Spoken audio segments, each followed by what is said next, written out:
काजळ शिंदेवाडी मैदानाचा सेमी क्रमांक 3 सुटला। अपडेट दिली होती की सेमी क्रमांक 3मध्ये एक सुंदर लढत आपल्याला बघायला भेटेल। ती लढत म्हणजे शेवाळ्याबांचा पाकऱ्या, त्याचा पायरा होता बाजी विरुद्ध शाकीरबाईंचा सम्राट, त्याचा पायरा होता निलेशदांचा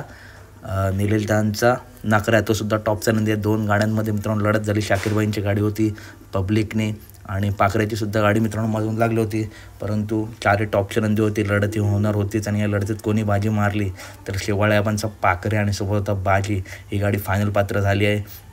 तसेच शाकीरबाई यांच्या सम्राटला आणि नकरला पुढच्या मैदानासाठी खूप खूप शुभेच्छा। तसेच या सेमीमध्ये ज्या नंदींच्या हार झाली त्यांना पुढच्या मैदानासाठी खूप खूप शुभेच्छा। सगळेच नंदी सुंदर पाळले। सेमी 1मध्ये आज अजूनही तीच तीच धमक असा सुंदर बॉस फायनल पात्र झाला आहे। भरपूर दिवसांनी मित्रांनो आज गुलाल घेतला आहे। पायरा जुळून आला की बॉस गुलाल घेतोच। तर व्हिडिओ आवडले असेल तर नक्की व्हिडिओ लाईक करा, चॅनलला सबस्क्राईब करा। भेटूया पुढच्या व्हिडिओमध्ये। धन्यवाद मित्रांनो।